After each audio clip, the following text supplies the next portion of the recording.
أعوذ بالله من الشيطان الرجيم بسم الله الرحمن الرحيم لعن الذين كفروا من بني إسرائيل على لسان داود وعيسى ابن مريم ذلك بما عصوا وكانوا يعتدون كانوا لا يتناهون عن منكر فعلوه لبئس ما كانوا يفعلون ترى كثيرا منهم يتولون الذين كفروا لبئس ما قدمت لهم أنفسهم أن سخط الله عليهم وفي العذاب هم خالدون ولو كانوا يؤمنون بالله والنبي وما أنزل إليه ما اتخذوهم أولياء ولكن كثيرا منهم فاسقون۔ چھٹے پارے کا آخری رکوع سورۃ المائدہ اور 7ویں پارے کا کچھ پہلا حصہ۔ یہاں اللہ رب العزت نے امر بالمعروف اور نہی عن المنکر اہم فریضے کا تذکرہ فرمایا ہے۔ لعن الذین کفروا، لعنت کیے گئے وہ لوگ جنہوں نے کفر کیا بنی اسرائیل سے، علی لسان داود و عیسیٰ ابن مریم، حضرت داود علیہ السلام اور حضرت عیسیٰ ابن مریم کی زبان پر۔ لعنت کا معنی ہوتا ہے اللہ تعالیٰ کی رحمت سے دوری اور بھلائی سے دوری، رحمت سے دور چلا گیا، خیر سے، یہ ہے لعنت۔ ذالک بما عصوا وکانوا یعتدون، یہ اس وجہ سے کہ انہوں نے نافرمانی کی اور وہ زیادتی کرتے تھے۔ کانوا لا یتناہون عن منکر، نہیں وہ منع کرتے تھے برائی سے، فعلوا جس کو وہ کرتے، لبئس ما کانوا یفعلون، البتہ برا ہے جو وہ کرتے تھے۔ یتناہون، اس کے دو ترجمے ہیں، ایک تو منع نہیں کرتے تھے برائی سے، اور دوسرا کہ برائی سے باز نہیں رہتے تھے۔ دونوں ہی ترجمے صحیح ہیں، برائی سے باز بھی نہیں رہتے تھے، منع بھی نہیں کرتے تھے۔ چنانچہ امر بالمعروف اور نہی عن المنکر کو چھوڑنے کی وجہ سے ان پر لعنت آئی، اور بھی گناہ کرتے تھے، لیکن اس کو یہاں واضح کر کے بیان کیا گیا۔ صحیح مسلم شریف میں حدیث ہے، جناب ابو سعید الخدری رضی اللہ تعالی عنہ فرماتے ہیں کہ رسول اللہ صلی اللہ علیہ وسلم نے فرمایا، تم میں سے جو شخص برائی دیکھے تو اسے ہاتھ سے بدل دے، ہاتھ سے روکے، اگر یہ طاقت نہ رکھے تو اپنی زبان کے ساتھ، اگر یہ بھی نہ ہو تو دل کے ساتھ، اور یہ سب سے کمزور ایمان ہے۔ صحیح مسلم کتاب الایمان حدیث نمبر 49۔ اسی طرح ایک دوسری حدیث مبارک ہے، حضرت حذیفہ ابن یمان رضی اللہ عنہ راوی ہیں کہ پیارے رسول علیہ الصلوۃ والسلام نے فرمایا، اس ذات کی قسم جس کے ہاتھ میں میری جان ہے، تم ضرور نیکی کا حکم دو گے اور برائی سے منع کرو گے، یا پھر قریب ہے کہ اللہ تعالیٰ تم پر اپنے ہاں سے عذاب بھیج دے۔ عذاب، اگر برائی سے منع نہیں کرو گے پھر تم پر عذاب آئے گا، پھر تم اس سے دعا کرو گے، وہ تمہاری دعا قبول نہیں کرے گا، پھر دعا نہیں قبول ہوگی۔ جامع ترمذی حدیث نمبر 2169۔ قرآن کریم میں اس حکم کو بار بار بیان کیا گیا، امر بالمعروف اور نہی عن المنکر۔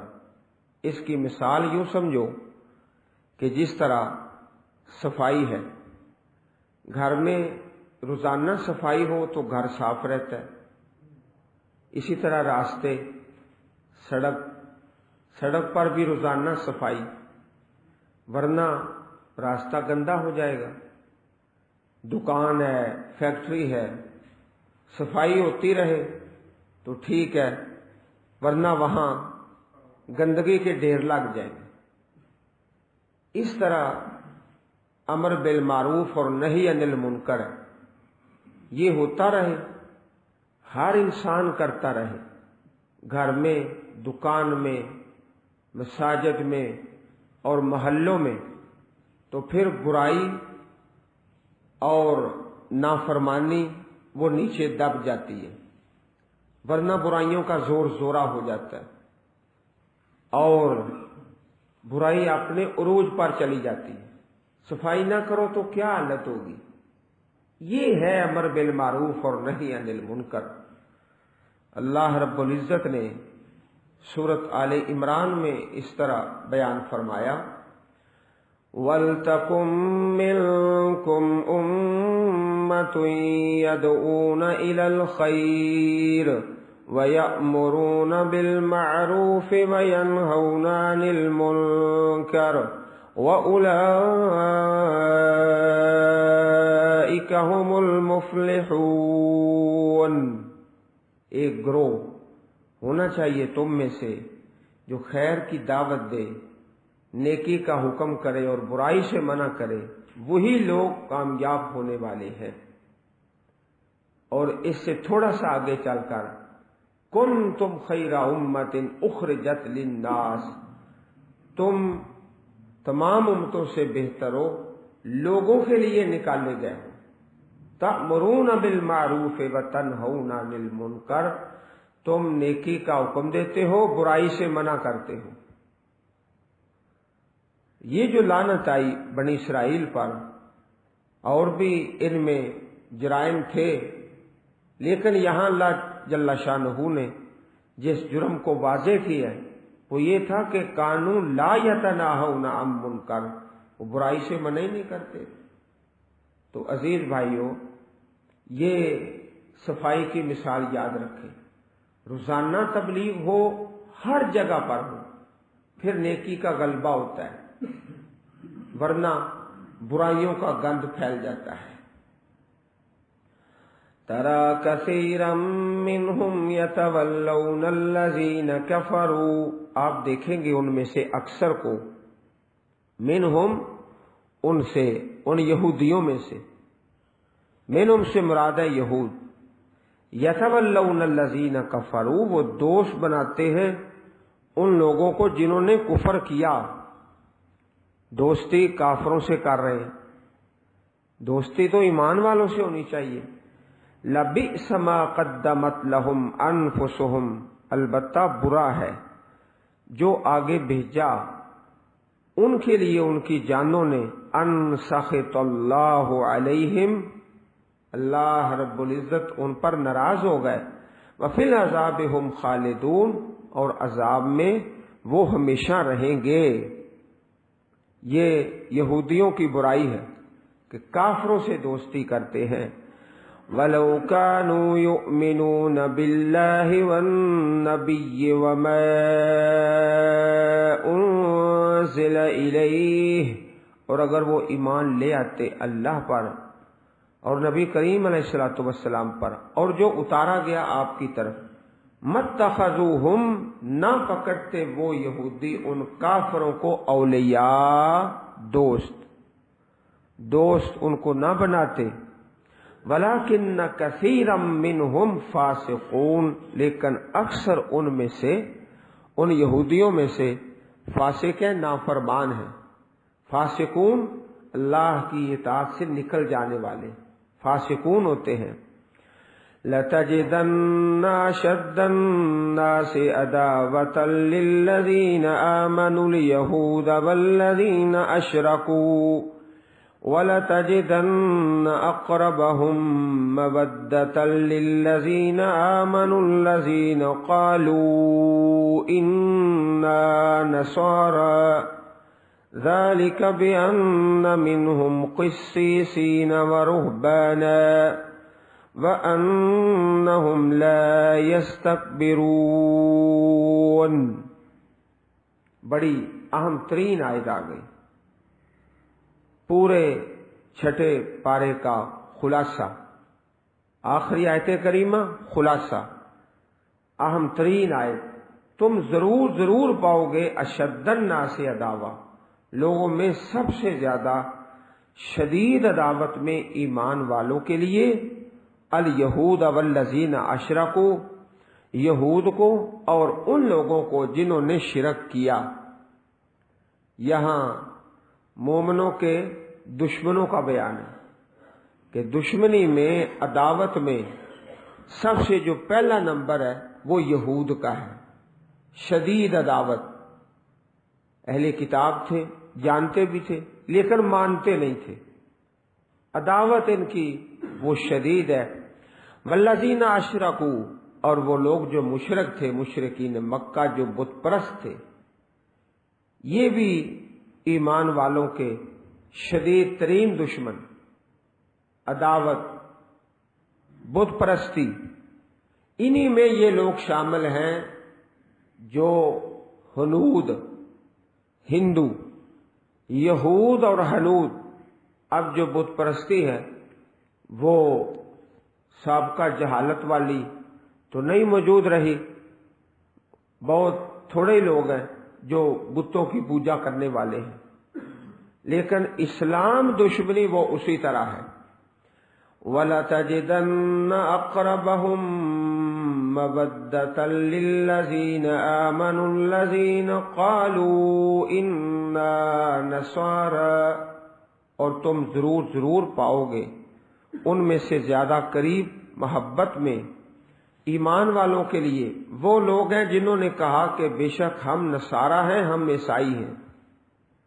نصارہ، عیسائی، یہ ایمان والوں کے زیادہ قریب تھے اس زمانے میں جب اللہ کی یہ کتاب نازل ہو رہی تھی، جب قرآن پاک نازل ہو رہا تھا نا، اس وقت جو دنیا میں عیسائی ریاستیں تھیں عرب کے قریب وہ مسلمانوں کے قریب تھے، عداوت میں اس قدر نہیں تھے جس طرح یہودی اور مشرک تھے۔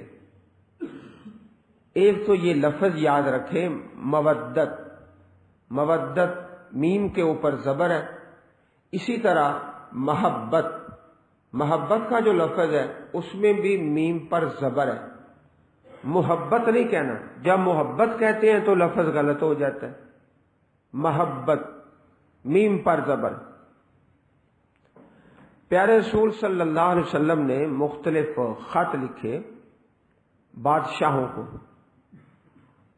ان میں سے ایک عیسائی بادشاہ ہرقل، وہ ایمان تو نہیں لایا، چاہتا یہ تھا کہ میری ساری قوم، وزیر مشیر ایمان لے آئے تو میں بھی ایمان لے آؤں، لیکن اس نے آپ کے خط کا احترام کیا، کوئی بے ادبی والا معاملہ نہیں کیا، وہ بھی نصارہ میں سے تھا۔ اسی طرح ایک وفد آپ کے پاس آیا، وفد نجران، جس کا تفصیلی بیان سورت آل عمران میں ہے۔ اس وفد نے پیارے رسول صلی اللہ علیہ وسلم سے ملاقات کی، اسلام قبول نہیں کیا، لیکن کافی حد تک وہ محتاط رہے کہ پیارے رسول کے خلاف کوئی بات کریں یا اسلام کے خلاف یا آپ سے کوئی مبالغہ کرے، کافی محتاط رہے۔ اسی طرح حضرت نجاشی رضی اللہ تعالی عنہ جو پہلے عیسائی تھے، تو جب دین اسلام کی دعوت پہنچی کلمہ پڑھ لیا، مسلمان ہو گئے۔ یہ تھیں عیسائی ریاستیں عرب کے ارد گرد، جن کے بارے میں اللہ پاک نے یہاں فرمایا وَلَتَجِدَنَّ أَقْرَبَهُمْ مَوَدَّةً لِلَّذِينَ آمَنُوا الَّذِينَ قَالُوا إِنَّا نَصَارَىٰ، تم پاؤ گے ایمان والوں کے زیادہ قریب محبت میں ان لوگوں کو جنہوں نے کہا کہ بے شک ہم عیسائی ہیں۔ یہ بات کس وقت کی ہے؟ جب قرآن پاک نازل ہو رہا ہے۔ اس کی وجہ کیا ہے؟ اللہ پاک نے اس کی وجہ بھی بیان فرما دی، ذَلِكَ بِأَنَّ مِنْهُمْ قِسِّيسِينَ وَرُهْبَانًا، یہ اس وجہ سے ہے کہ ان میں قسیسین علماء، یہ علماء یہودیوں میں علماء کے لیے ایک لفظ ہے احبار، احبار، اور عیسائیوں میں قسیسین علماء، لفظ مختلف ہے، معنی مفہوم ایک ہی ہے۔ ورہبانا، اور راہب، درویش، اللہ والے، یہ دو طبقے موجود تھے اس وقت عیسائیوں میں، جو نرم مزاج اور نرمی کی ہی دعوت دیتے تھے اپنی قوم میں، اپنے ماننے والوں میں۔ وَأَنَّهُمْ لَا يَسْتَكْبِرُونَ، اور بے شک وہ تکبر نہیں کرتے۔ یہ بھی ایک صفت آ گئی ان لوگوں کی جنہوں نے کہا کہ اِنَّا نَصَارَىٰ، بے شک ہم عیسائی ہیں۔ یہ بھی ان کی صفت ہے، عاجزی۔ علماء تھے، درویش لوگ تھے جو خیر کی بات کرنے والے۔ جب اللہ رب العزت کی کتاب نازل ہو رہی ہے، لیکن جوں جوں وقت گزرتا گیا قسیسین اور رہبانہ یہ بھی کچھ ختم ہو گیا، کچھ تبدیل ہو گئے۔ انہوں نے بھی اسلام کے بارے میں جو کلمہ حق تھا وہ کہنا چھوڑ دیا۔ چنانچہ تاریخ میں ایک لفظ مشہور ہے صلیبی جنگیں، صلیبی جنگیں۔ انہوں نے پھر قسیسین اور رہبان، اس لوگوں نے ایسا اپنے آپ کو تبدیل کیا، کچھ ختم ہو گئے، کچھ اپنا طریقہ ہی بدل لیا۔ مسلمانوں کے خلاف شدید عداوت، جس طرح ہنود اور یہود کو ہے اسی طرح، چنانچہ تاریخ میں جو صلیبی جنگوں کا ایک بدنما داغ ہے وہ تاریخ میں موجود ہے۔ صلیب اور ہلال، ایک طرف صلیب ہے ایک طرف ہلال ہے، بڑا لمبا سلسلہ ہے، اور خون کی ندیاں بہائیں ان لوگوں نے قسیسین اور رہبانہ مسلمانوں کے خلاف۔ وقت بدلتا گیا، انہوں نے بھی اپنے آپ کو تبدیل کر لیا۔ 7واں پارہ شروع ہو رہا ہے وَإِذَا سَمِعُوا مَا أُنزِلَ إِلَى الرَّسُولِ تَرَىٰ أَعْيُنَهُمْ تَفِيضُ مِنَ الدَّمْعِ مِمَّا عَرَفُوا مِنَ الْحَقِّ يَقُولُونَ رَبَّنَا آمَنَّا فَاكْتُبْنَا مَعَ الشَّاهِدِينَ، اور جب وہ سنتے ہیں جو اتارا گیا پیارے رسول صلی اللہ علیہ وسلم کی طرف، وہ سنتے ہیں، یعنی نصارہ۔ حضرت نجاشی سنا، قرآن پاک کو ایمان لے آئے۔ ما انزل الی الرسول، جو اتارا گیا پیارے رسول علیہ السلام کی طرف، آپ دیکھیں گے ان کی آنکھیں تفیض من الدمع، وہ بہہ پڑتی ہیں آنسوؤں سے۔ آنسو کب نکلتے ہیں؟ جب دل نرم ہوتا ہے۔ یا مقلب القلوب ثبت قلوبنا علی دینک، اے دلوں کو پھیرنے والے اللہ، ہمارے دلوں کو اپنے دین پر قائم فرما دے۔ دل سخت ہو چکے ہیں نا۔ ثم قست قلوبکم من بعد ذلک فہی کالحجارہ، پتھر سے بھی زیادہ سخت ہو چکے ہیں۔ پتھر تو وہ ہیں جو اللہ سے ڈرتے ہیں، پانی نکلتا ہے، آنسو بہاتے ہیں، گر پڑتے ہیں۔ ترا اعینہم، آپ دیکھیں گے ان کی آنکھوں کو، بہہ پڑتی ہیں آنسوؤں سے، یہ نرم دلوں کی بات ہے۔ اہل کتاب میں سے بھی ایسے تھے، وَإِنَّ مِنْ أَهْلِ الْكِتَابِ لَمَن يُؤْمِنُ بِاللَّهِ وَمَا أُنزِلَ إِلَيْكُمْ وَمَا أُنزِلَ إِلَيْهِمْ۔ سورۃ آل عمران کا آخری رکوع ہے۔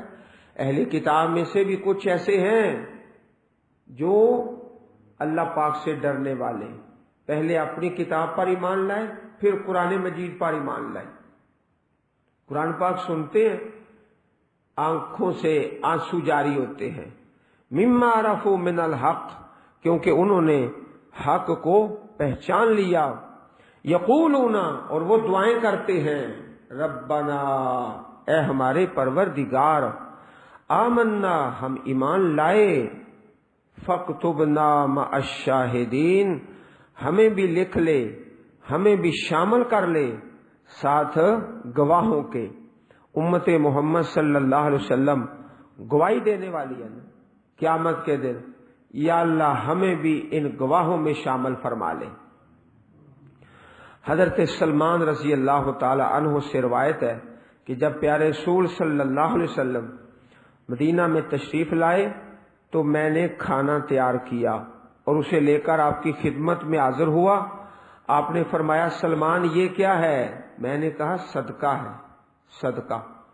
تو صدقہ کے متعلق پہلی آسمانی کتابوں میں موجود ہے کہ حضرت محمد صلی اللہ علیہ وسلم صدقہ نہیں کھائیں گے، آپ کی یہ نشانی، وصف۔ حضرت سلمان جو تھے پہلی آسمانی کتابوں کے عالم تھے، انہوں نے کہا یہ صدقہ ہے، تو آپ نے اپنے اصحاب سے کہا کھاؤ، اور خود نہیں کھایا۔ حضرت سلمان فٹ پہچان گئے یہ اللہ کے سچے رسول ہے صلی اللہ علیہ وسلم۔ چنانچہ میں واپس آ گیا، پھر کچھ کھانا اکٹھا کیا اور اسے لے کر آپ کے پاس آیا۔ آپ نے فرمایا، سلمان یہ کیا ہے؟ میں نے کہا ہدیہ ہے۔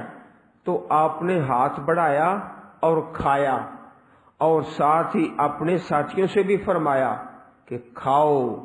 ہدیہ قبول کرنا یہ بھی آپ کی صفت ہے اور پہلی آسمانی کتابوں میں موجود ہے۔ ہدیہ قبول فرما لیں گے، صدقہ نہیں قبول کریں گے۔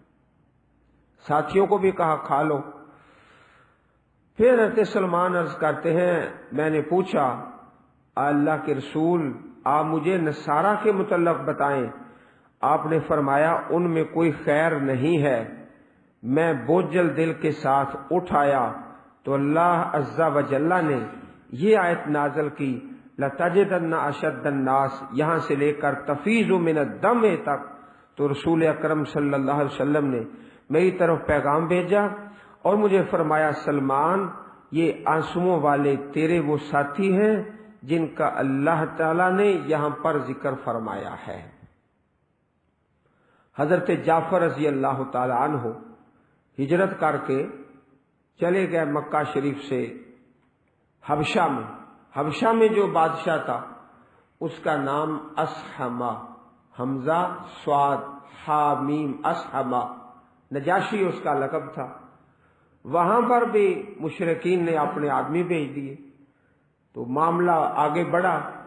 نجاشی کے دربار میں حضرت جعفر رضی اللہ تعالی عنہ نے سورۃ مریم کی تلاوت کی۔ سورۃ مریم بڑے خوبصورت انداز میں حضرت مسیح علیہ الصلوۃ والسلام کا تذکرہ۔ تو نجاشی ایک تنکا زمین سے پکڑا اور سامنے کیا اور اعلان کیا مجلس میں، مسلمان بھی تھے، عیسائی بھی تھے، مشرک بھی تھے، کہا کہ یہ تنکا دیکھو، اللہ کا قرآن جو اس جعفر نے پڑھا ہے، حضرت عیسیٰ علیہ الصلوۃ والسلام اس قرآن کے عین مطابق ہے، اس تنکے کے برابر بھی کوئی فرق نہیں۔ آنکھوں سے آنسو جاری ہو، رو رہا ہے، کلمہ پڑھ رہا ہے، دین اسلام قبول کر رہا ہے۔ جب فوت ہوا تو پیارے رسول صلی اللہ علیہ وسلم نے اعلان کیا کہ ان اخاکم مات بالحبشہ، تمہارا بھائی حبشہ میں فوت ہو گیا۔ جناب جبریل پیغام لے کر آئے، وہ موبائل فون تو نہیں تھے کہ کال آ جائے، اللہ کی طرف سے پیغام آیا، آپ نے غائبانہ نماز جنازہ کرائی. کہ ان لوگوں کی صفت ہے ترا اعینہم تفیض من الدم. اللہ تعالیٰ ہمارے دلوں کو بھی نرم فرما دے. جب اللہ کی کتاب پڑھیں اور سنیں تو آنکھوں میں آنسو آ جائیں. دعائیں کرتے ہیں وما لنا لا نؤمن باللہ وما جاءنا من الحق. اور کیا ہے ہمیں کہ ہم نہ ایمان لائیں اللہ تعالیٰ پر اور جو ہمارے پاس آیا حق سے. وَنَطْمَعُ أَن يُدْخِلَنَا رَبُّنَا مَعَ الْقَوْمِ الصَّالِحِينَ. ہم طمع کرتے ہیں، امید کرتے ہیں کہ اللہ پروردگار ہمیں داخل کرے نیک قوم کے ساتھ. عزیز بھائیوں، جو شخص یہ چاہتا ہے کہ میں صالحین میں شامل ہو جاؤں، صالحین میں، تو پھر اسے چاہیے کہ یہ صفتیں اپنے اندر پیدا کرے. اللہ کی کتاب پڑھتا ہے، سنتا ہے، آنسو جاری ہوتے ہیں. یہ اگر طمع ہے نا مال قوم صالحین کہ صالح قوم کے ساتھ، تو پھر آنکھوں سے آنسو بہانے پڑیں گے. دل کی نرمی اللہ پاک سے مانگنی پڑے گی. فَأَثَابَهُمُ اللَّهُ بِمَا قَالُوا جَنَّاتٍ تَجْرِي مِن تَحْتِهَا الْأَنْهَارُ خَالِدِينَ فِيهَا. فَأَثَابَهُمُ اللَّهُ، اللہ نے بدلہ دیا، اللہ پاک نے جزا دی اس وجہ سے جو انہوں نے کہا. قالو، ان کی بات اتنی خوبصورت تھی، بات، قول. اللہ نے اس بات کے بدلے میں جنتوں کا وارث بنا دیا. بما قالو جنات، قول، بات بڑی خوبصورت ہے. تجری من تحتها الانہار، جن کے نیچے نہریں بہتی ہیں، وہ ہمیشہ ان میں رہیں گے. کلمہ زبان سے ہمیشہ خیر والا، بلائی والا. حدیث پاک میں موجود ہے کہ بعض اوقات ایک انسان اپنی زبان سے ایسا کلمہ بولتا ہے، ایک بات کرتا ہے کہ بس اللہ کی نظروں میں گر جاتا ہے، اللہ تعالیٰ کی نظروں میں گر جاتا ہے، اور پھر وہ اسفل سافلین، نیچے سے نیچے ہی گرتا جاتا ہے. کوئی بول ایسا بولتا ہے من سمتا نجا، جو خاموش رہا نجات پا گیا. خاموشی ایک بہت بڑی دانائی ہے، بہت بڑی نیکی ہے. ضرورت کے بغیر بولنا اچھی بات نہیں. تھوڑا بولنا، تھوڑا سونا، تھوڑا کھانا، یہ اچھے لوگوں کی صفت ہے. یہ جو اللہ پاک جنت دے رہے ہیں کس وجہ سے؟ بما قالو، جو انہوں نے کہا. قول، بات، دعا ان کی بڑی خوبصورت ہے. کبھی انسان ایسا کلمہ بولتا ہے اللہ رب العزت کو پسند آ جاتا ہے، اللہ پاک پھر اسے بہت بلند درجوں پر فائز فرما دیتے ہیں. وَذَلِكَ جَزَاءُ الْمُحْسِنِينَ، یہی بدلہ ہے احسان کرنے والوں کا. یہ درجے ہوتے ہیں نا، ایک درجہ ایمان کا، ایک اسلام کا، ایک احسان کا. احسان کا درجہ بڑا بلند ہے، یہ محسنین کا بدلہ ہے. والذین کفروا وکذبوا بآیاتنا، اور وہ لوگ جنہوں نے کفر کیا اور جھٹلایا ہماری آیات کو. جھٹلانا کیسے ہوتا ہے؟ قول سے، زبان سے تکذیب کرتا ہے. سب سے جو پہلی تکذیب ہے وہ زبان سے ہوتی ہے. وکذبوا بآیاتنا اولئک اصحاب الجحیم، یہی لوگ ہیں جہنم والے. تو ایک انسان ہوتا ہے نا، اپنے شاگرد کو کہتا ہے تو میری نظروں سے گر گیا. ایک اپنے بیٹے کو کہتا ہے تو میری نظروں سے گر گیا. ایک اپنے دوست کو کہتا ہے بھائیو اس سے بڑا بے نصیب کون ہے جو اللہ کی نظروں سے گر گیا. اس لیے بولنا خیر کا. بما قالو، اس وجہ سے جو انہوں نے کہا. اللہ تعالی ہم سب کو قرآن کریم پڑھنے اور سمجھنے اور اس پر عمل کرنے کی توفیق عطا فرمائے۔ سبحان ربک رب العزت عما یصفون وسلام علی المرسلین والحمد للہ رب العالمین۔